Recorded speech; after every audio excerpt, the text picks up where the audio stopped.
Por La Voz del Derecho estamos transmitiendo desde la facultad. Un espacio hecho por jóvenes para gente joven. Los temas jurídicos desde una perspectiva académica.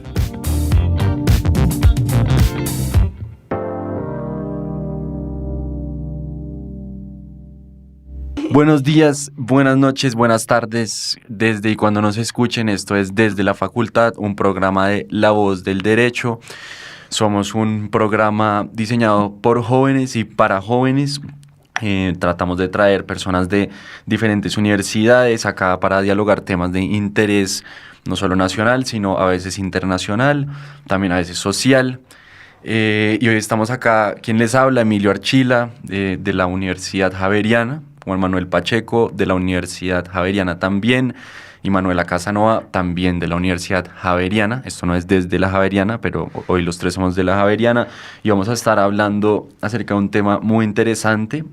Los tres estudiamos Derecho y quisimos traer a colación un tema que es de interés, y es efectivamente todo el tema de las monedas virtuales, y sobre todo si estas monedas virtuales que nosotros estamos conociendo ampliamente hasta ahora son una burbuja financiera o no. Entonces, sabemos que este tema normalmente no se entiende mucho, entonces vamos a traer a colación también algunas definiciones, algunas cosas que nos van a hacer comprender un poco qué es este mercado y sobre todo si es una burbuja financiera o no. Pero bueno, para entrar de una vez al tema de si es una burbuja financiera o no, yo creo que lo esencial sería primero observar qué es una burbuja financiera. Entonces, acorde al Random Walk Business School, las burbujas financieras se pueden definir como un proceso que se da cuando el precio de determinados activos aumentan de forma anormal y prolongada en el tiempo, alejándose de su equilibrio o, muy importantemente, de su valor intrínseco. Cuando esto ocurre, los inversionistas pueden entrar en una espiral especulativo, pues porque al comprar se está subiendo con el objetivo de vender más caro, y el día que nadie quiere comprar, el pánico se extiende, el precio de este activo se hunde y la burbuja estalla, con todas las consecuencias que ello conlleva. Unas de las burbujas conocidas de los últimos 2 siglos son, por ejemplo, la tulipomanía o crisis de los tulipanes. Esta es para mí la burbuja más hermosa de cierto punto de vista porque era con las flores. Entonces, esta considerada la primera burbuja especulativa de la historia ocurrió durante el siglo XVII en Holanda, cuando el precio de los bulbos de tulipán comenzó a subir sin ningún tipo de control y a niveles que carecían completamente de sentido. En aquella época las flores eran símbolos de riqueza, especialmente las exóticas. Entonces vemos que la euforia de los tulipanes llegó a tal punto que se creó un mercado de futuros para negociar la compra de tulipanes que aún no se habían recolectado, y este fenómeno fue denominado Windhandel. Varias razones como la epidemia de la peste y los rumores de colapso hicieron que dejara de haber compradores, y con ello los precios se desplomaron, llevándose de paso la economía del país, de los Países Bajos. Otra muy famosa, el crack de 1929, que fue también una burbuja financiera, la caída de las empresas.com, que nos parece muy interesante y sobre todo para traerlo a comparación con lo que son las empresas cripto. Esta fue el colapso de la situación financiera mundial vivida a finales de los años 90, concretamente entre el 97 y el 2001, cuando compañías que explotaban sus negocios en Internet se habían convertido en las empresas estrella de renta variable, cautivando así a los intrépidos inversionistas. Un ejemplo muy bueno de la caída que tuvieron es, por ejemplo, la empresa Yahoo, que llegó a ser una de las más valiosas del mundo y luego pues cayó a lo que realmente es hoy, que es una más de las empresas, pero no líder en el mundo definitivamente.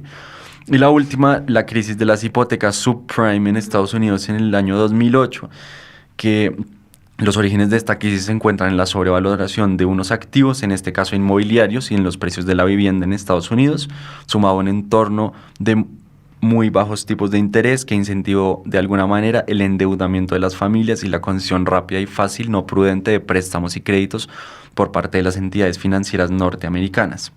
Tan sencillo era obtener préstamos para adquirir bienes inmuebles que se concedieron al segmento subprime, que no es otra que los clientes de escasa solvencia y mucho riesgo de impago fueron los que generaron esta situación.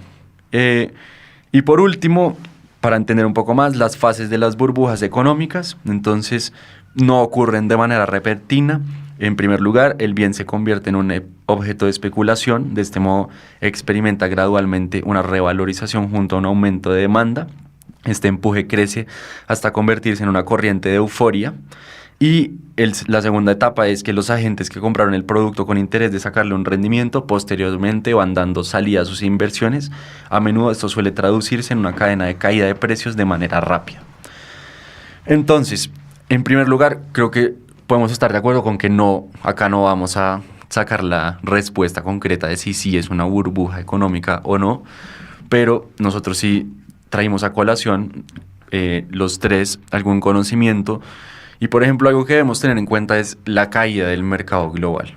Entonces, el mercado global ha estado cayendo, las acciones de empresas que cumplen un servicio en la sociedad, digamos como Amazon, por ejemplo, ha caído fuertemente. De hecho, en un artículo de la cadena MSNBC de Estados Unidos, se habla de que Amazon, por ejemplo, ha perdido el valor de todas las ganancias que tuvo durante la pandemia, es decir, desde el año 2020 hasta el año 2022. Entonces, esto es un factor muy interesante para tomar en cuenta en este tema de que el Bitcoin o las monedas virtuales hayan bajado en cuanto a su precio o hayan vuelto al precio que tenían alrededor del año 2019-2020, porque vemos que otras compañías completamente legítimas, que todo el mundo puede ver su valor, porque todos pedimos por Amazon cosas artículos. Vemos que esta también ha perdido sus ganancias de la pandemia. Hace un mes la acción de Amazon cerró en $2.177, el mismo precio que tenía en febrero del 2020, cuando llegó a $2.176. Entonces ahí empezamos a ver que no solo es este mercado de las monedas virtuales el que ha caído, sino que por cuestiones como la guerra de Ucrania y Rusia, entonces otras compañías como esta han ido perdiendo su valor, y es un buen ejemplo para comenzar nuestra discusión. Pero además de esto, tenemos que entrar entonces a ver qué son las monedas virtuales. Entonces, por ejemplo, ¿ustedes qué creen que son las monedas virtuales? Bueno, yo creo que antes de hablar de monedas virtuales debemos empezar a hablar sobre blockchain. Blockchain es más o menos como un libro mayor, un libro de contabilidad, donde uno puede ahí poner cuáles son las transacciones y de esa manera asegurar la confianza, asegurar la seguridad, porque funciona bajo una tecnología de criptografía. Entonces, blockchain es la tecnología base de las criptomonedas. Las criptomonedas son un tipo de activo fungible digital, es un activo digital fungible. Hay unos activos no fungibles como los NFTs, que tal vez luego podamos hablar de eso. Pero las criptomonedas en principio lo que buscaban hacer era ser una moneda para una transacción, es decir, por ejemplo, que Manuela pudiera pagar una pizza con una criptomoneda. Lo que sucedió fue que el mercado, a partir de lo que veía que podía ser el futuro, pues empezó a usar esas criptomonedas como un ejercicio de inversión, es decir, la gente metía su plata en criptomonedas buscando que la criptomoneda tuviera un mayor valor y luego poder venderla, que como es un activo fungible, tal como las acciones o tal incluso como el dinero, pues de esa manera podían sacar un rendimiento o una utilidad. Bueno, Juan Manuel nos trae a colación el blockchain, que es importantísimo porque es, como él lo dice, la base de estas criptomonedas. Él lo dice muy bien porque hay monedas que no son encriptadas, entonces no utilizan esta tecnología, pero las que sí son encriptadas, acá hay una información que entonces el blockchain es, o la cadena de bloques, como se dice en español, es una de las tecnologías más disruptivas que ha tomado el mundo por asalto. Satoshi Nakamoto, que es una persona que no se sabe quién es, o sea, puede ser un equipo de trabajo, puede ser una persona, nadie sabe quién es, sacó esta tecnología o este concepto basado en otros conceptos que anteriormente se habían desarrollado, pero él conceptualizó la cadena de bloques distribuida, el cual contendría un historial seguro de intercambios de datos y utilizaría una red de pares para marcar el tiempo y verificar cada intercambio, y podría gestionarse de forma autónoma sin una autoridad central. La tecnología blockchain ha ido penetrando en todos los aspectos de tecnologías de la información y su uso ha sido creciendo rápidamente en los últimos años. En un sistema de cadena de bloques no hay una autoridad central, sino que los registros de las transacciones se almacenan y distribuyen entre todos los participantes de la red, o los nodos, como se llaman alguna vez. Las interacciones con la cadena de bloques son conocidas por todos los participantes y requieren una verificación por parte de la red antes de que se añada la información, lo que permite una colaboración sin confianza entre los participantes de la red, al tiempo que se registra una pista de auditoría inmutable en todas las interacciones. Entonces, un poco antes de continuar, este concepto a uno se le asemejaría mucho a lo que es la nube, porque entonces uno dice, no, pues son computadores que están conectados. Incluso esa es la tercera generación de blockchain, es la que estamos viviendo. Ajá. Pero acá yo traje esto, hoy el programa es un poco técnico porque todos estos aspectos son técnicos, pero toca adentrarse en ellos para poder explicar o sintetizar las cosas. Y la nube, por ejemplo, tiene varias diferencias con blockchain. Una nube, según Upgrad, es algo a lo que podemos acceder a través de Internet. Es el ciberespacio donde podemos acceder a los datos en línea. Por otro lado, blockchain es un sistema encriptado que utiliza diferentes estilos de encriptación para almacenar datos en bases de datos protegidas. El sistema distribuye esos registros de datos entre varios nodos. Un nodo es un ordenador conectado a otros ordenadores que sigue reglas y comparte información, y forma un consenso sobre la posición de los datos que contienen. Los datos en forma de registros son inmutables en blockchain, mientras que los datos que residen en la nube son mutables. Blockchain no proporciona ningún servicio, ya que es un magnífico avance tecnológico que es un libro de contabilidad, como decía Juan Manuel, descentralizado y distribuido, que mantiene un registro de la procedencia de un activo digital. Por otro lado, la nube es un servicio de computación que proporciona servicios en 3 formatos principales, como lo son el software como servicio, la plataforma como servicio y la infraestructura como servicio. Blockchain garantiza la prevención de la alteración de los datos sin depender de ninguna autoridad centralizada de confianza de terceros, mientras que la nube no asegura la integridad completa y ausencia de alteración de los datos. Y sobre ese tema, Emi, yo creo que hay una cuestión muy interesante, y es nosotros cómo nos planteamos el Estado. Porque hay muchas personas que son libertarias, incluso que son anarquistas, que dicen no debería haber un Estado central manejando nuestra economía. Entonces es lo que busca blockchain, una forma segura, una forma que genere confianza, pero que no esté centralizada en un poder y que se base, digamos, en la tecnología para generar confianza y generar valor. Exacto. No sé, Manu, si desde la perspectiva estatal, ¿qué diría una persona anarquista respecto de blockchain?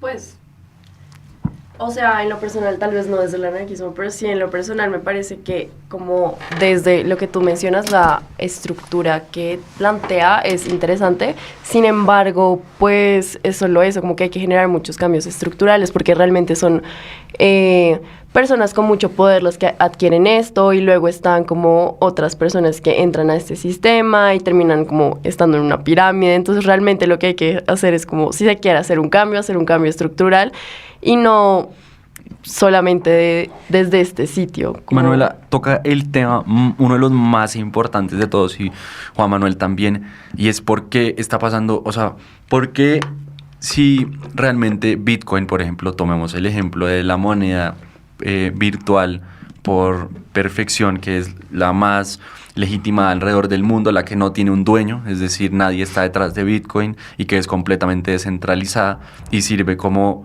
intercambio para hacer el pago en la mayoría de países del mundo, por lo que no está regulada.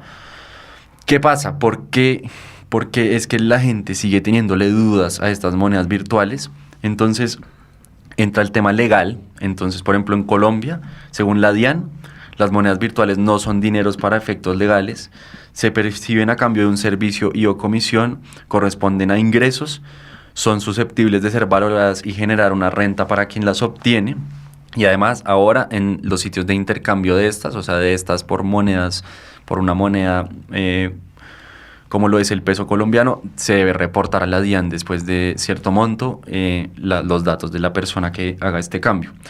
Según el Banco de la República, que es muy similar a lo que pasa en todo el mundo, no han sido reconocidas como monedas por el legislador ni por la autoridad monetaria, no constituyen un activo equivalente a la moneda de curso legal, carecen de poder liberatorio ilimitado para la extinción de obligaciones, no han sido reconocidas por el régimen cambiario colombiano como una divisa, dado que no cuentan con el respaldo o la participación de los bancos centrales, no pueden utilizarse para el pago de operaciones de que trata el régimen cambiario expedido por la Junta Directiva del Banco de la República, no se caracterizan por su alta liquidez en el mercado, lo que significa que no son fácilmente intercambiables sin restricciones o en la forma o montos negociados, circunstancias que no las hacen congruentes con las condiciones señaladas para su consideración como divisa de libre uso por el Fondo Monetario Internacional y el Banco de Pagos Internacionales.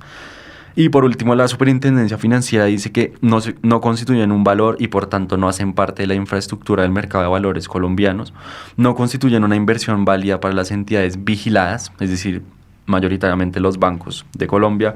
Los vigilados no se encuentran autorizados para asesorar y o gestionar operaciones sobre las mismas. Ninguna entidad vigilada ha sido autorizada para custodiar, invertir, intermediar ni operar con tales instrumentos, como tampoco para permitir el uso de sus plataformas por parte de los participantes en lo que se conoce como el sistema de monedas virtuales.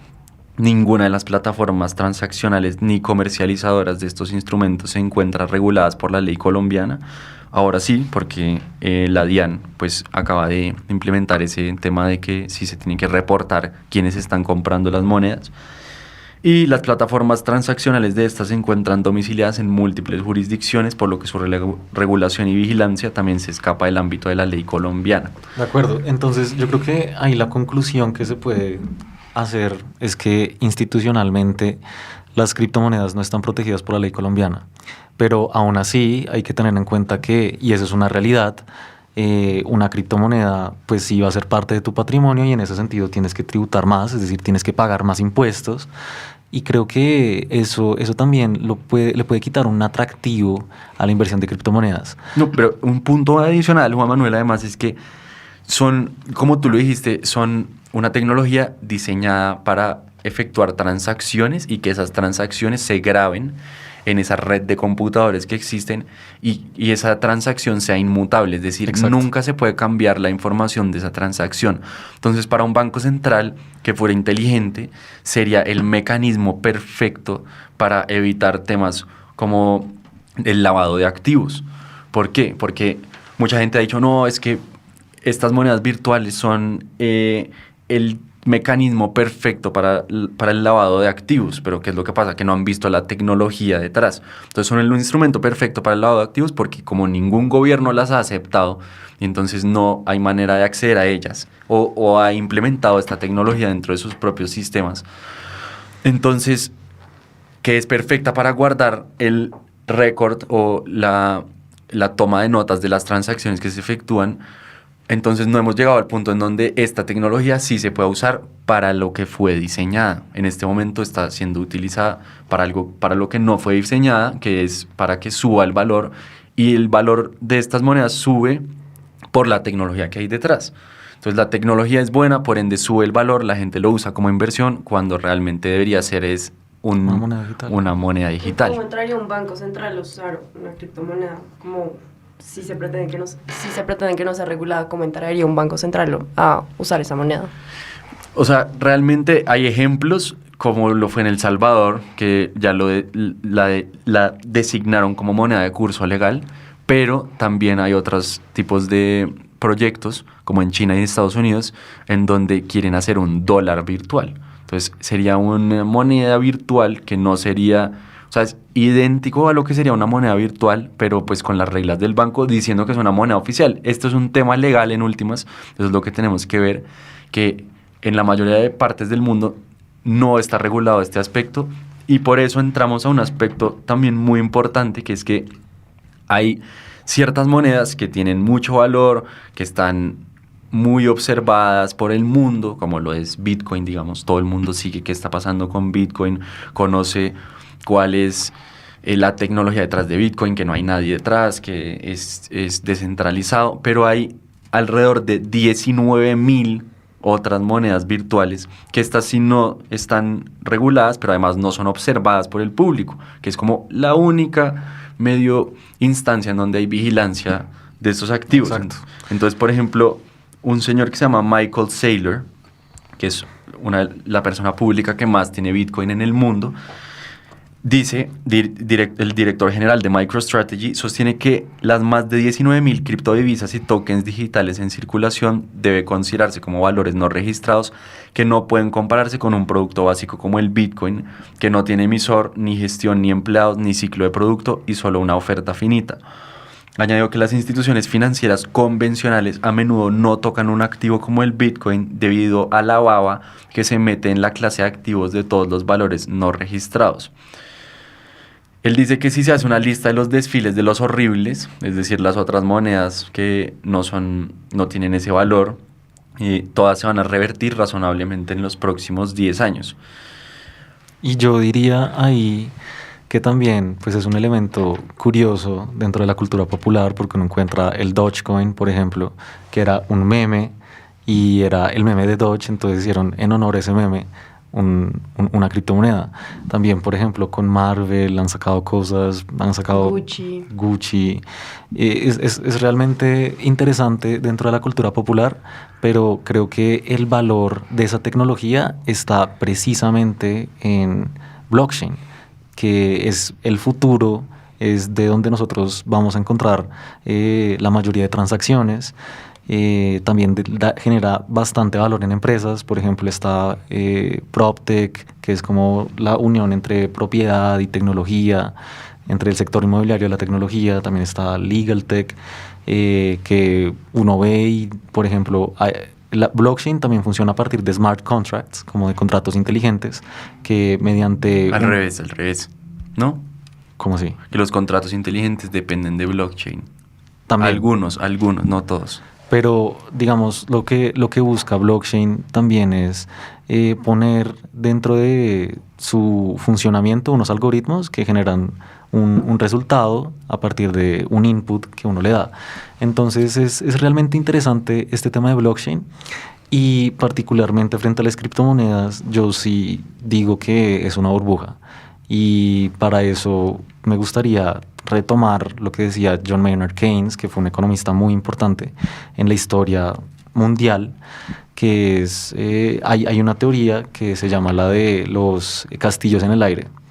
Y es básicamente que hay mucho hype por parte de la gente, hay mucha confianza, digamos que la gente piensa que ahí está el futuro, pero en realidad no hay nada detrás. Es decir, es un castillo en el aire que la confianza de la gente va aumentando, pero no hay nada detrás. Y al final eso es lo que pasaba también con las empresas.com, eso es lo que pasaba con los subprime loans de Estados Unidos en el 2008, con los tulipanes incluso, que pues detrás no había un valor, no había una empresa, por ejemplo, que estaba generando productos, que estaba generando servicios, que estaba ganando rendimientos, como pasa en las acciones, y por eso las acciones, a fin de cuentas, pues es un activo más seguro para invertir, pero las criptomonedas únicamente se sostienen con la confianza de la gente, porque no hay un valor intrínseco detrás. No, yo sí creo que tienen un valor intrínseco, y ese es precisamente el blockchain que está detrás. Pero entonces lo que ocurre es que se habla de criptomonedas en general, o sea, se habla de criptomonedas, es decir, se está incluyendo a Bitcoin con las otras 19.000 monedas virtuales que existen. Y ahí es donde yo creo que está el problema, porque hay 2 o 3 criptomonedas o 4 que sí tienen una función específica, y el resto lo que hacen es que a partir de pirámides, porque si son pirámides el 99%, entonces lo que hacen es que cualquier persona prácticamente que pueda escribir código y blockchain puede sacar una criptomoneda al mercado, porque como no está regulado, cualquier persona lo puede hacer. Entonces, utilizando los medios masivos de información como Twitter, por ejemplo, entonces alzan la importancia de esta criptomoneda que acaban de sacar, que necesariamente no tiene que ser aceptada, que es lo que hace que la moneda de curso legal sea tan valiosa, que es aceptada. Entonces no necesariamente tiene que ser aceptada, sino solo con que la gente la esté comprando, las personas que sacan al mercado esta criptomoneda ya empiezan a ganar dinero. ¿Por qué? Porque en las plataformas de intercambio de las monedas virtuales por monedas fiat o pues pesos colombianos, dólares, euros, ellos se ganan una comisión por ese intercambio que hay entre las monedas. Entonces a la mayoría de las personas que han inventado estas criptomonedas no les interesa realmente que estas sí se puedan utilizar o que se utilicen para lo que sí están diseñados, sino que la gente empiece a intercambiar las monedas en sí. Y yo creo que ese es uno de los principales problemas, que no vemos una moneda que realmente sí se empiece a aceptar, y si la que vemos, Bitcoin, sigue en $19,000, que es algo impresionante, o sea, sigue siendo alrededor de 70 millones de pesos por una sola moneda. Entonces vemos que sí puede ser una burbuja. Yo estoy de acuerdo con Juan Manuel, porque la cantidad de pirámides que han armado alrededor de este tema por el desconocimiento de las personas es impresionante. Y además de eso, porque compañías como lo son FTX, por ejemplo, hay un video muy interesante, es una de las compañías más grandes de cripto en el mundo, y esas compañías inclusive incurren en actuaciones que son muy dudosas en cuanto a esquemas piramidales o conceptos del dinero que pueden no ser tan aceptados. Entonces, yo sí creo que puede ser yo creo que sí es una burbuja financiera en este momento. Es difícil de ver, por lo que hablábamos de que todo el mercado también está cayendo, pero los activos yo creo que sí se van a mantener en el futuro, y yo creo que Bitcoin sí va a volver a subir en el futuro. No sé ustedes qué creen. Pues puede ser, pero por ejemplo, ahorita que lo mencionamos, en Salvador, la verdad no le fue tan bien, pues por lo mismo que ahorita bajaron los precios, pero por ejemplo, hablando como de qué tan seguro es, a muchas personas les robaron la identidad al momento de empezar a usar la criptomoneda, y pues al final como que se dieron cuenta que en realidad no era tan seguro, pero no sé, siento que es difícil como tener una moneda que se basa en que se pueda como autorregular y que luego entre a un sistema donde está siendo regulada. ¿Sí me va a entender?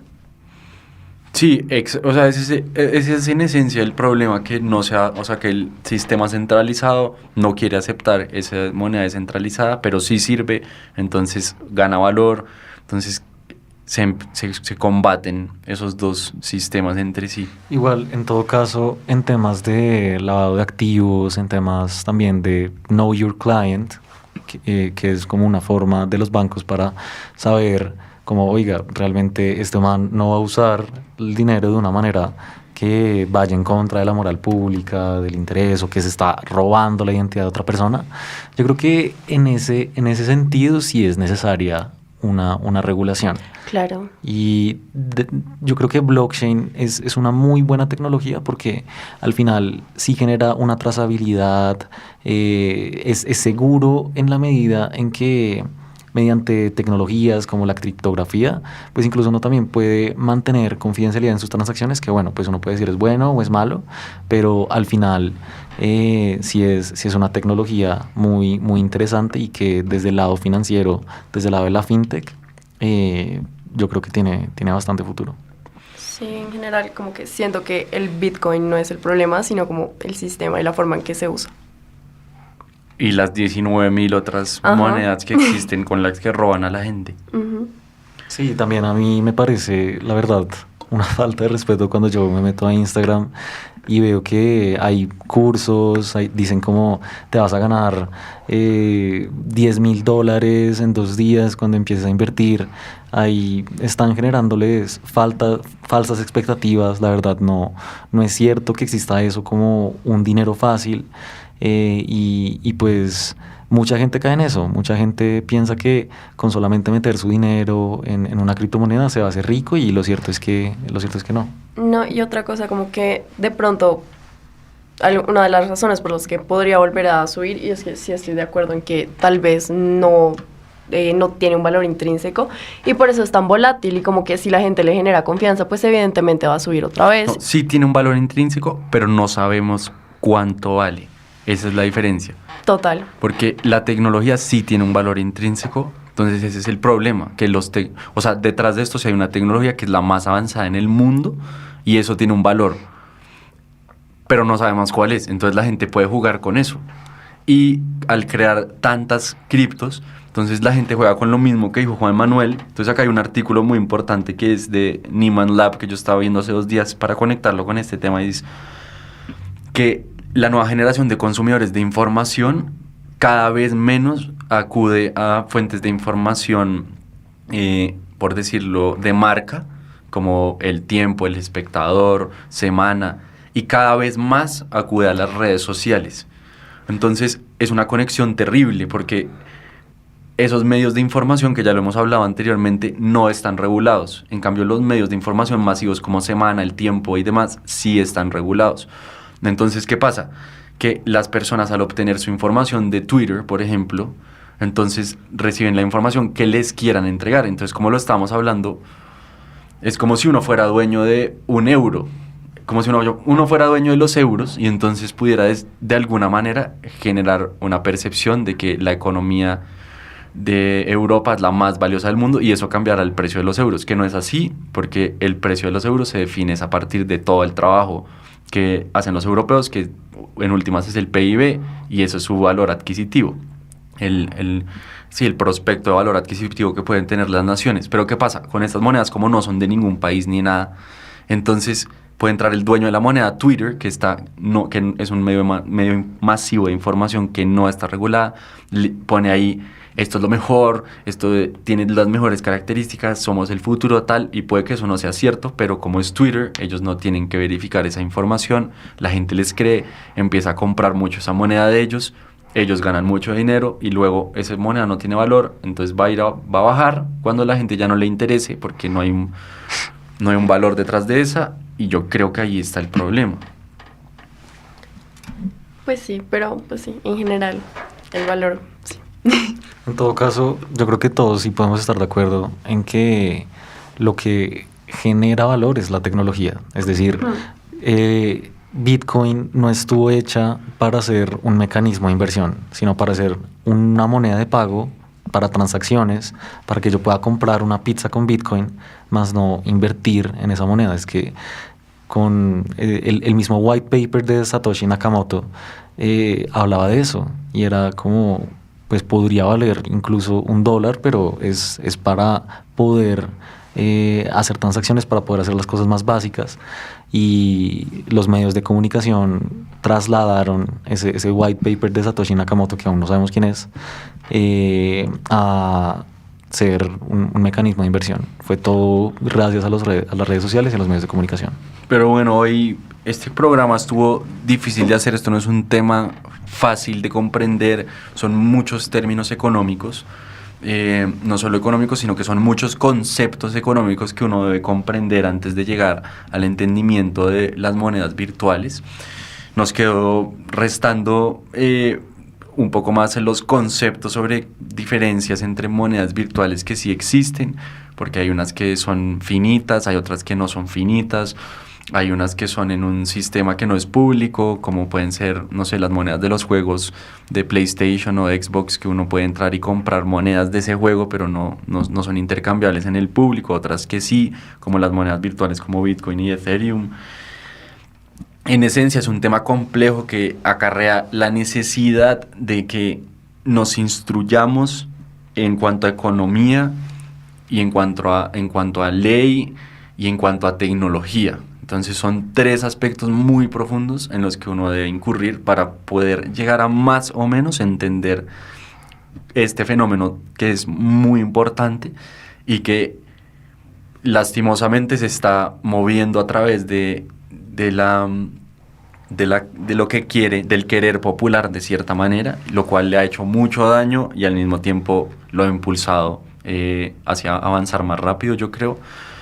Pero hoy lo concluimos acá, no es de nuestros programas más debatidos porque no es lo más político del mundo, es algo muy importante que nos parecía que debíamos cubrir hoy. Entonces, como siempre, les decimos que estos micrófonos son libres, es decir, acá puede venir a hablar cualquier persona de cualquier pensamiento, credo, religión y demás sobre los temas que quiera. Esto es desde la facultad, entonces mejor si son jóvenes o pertenecen a alguna facultad y sobre todo si estudian algo relacionado con el derecho, pero no es necesario. Nuestras redes son @desde _la_ facultad en Instagram, desde la facultad La Voz del Derecho en Spotify y YouTube.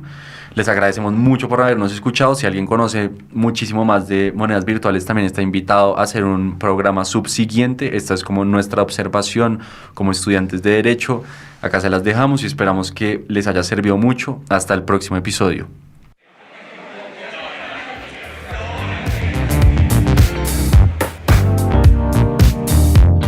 En La Voz del Derecho hemos transmitido Desde la Facultad. Un espacio hecho por jóvenes para gente joven. Los temas jurídicos desde una perspectiva académica. Desde la Facultad.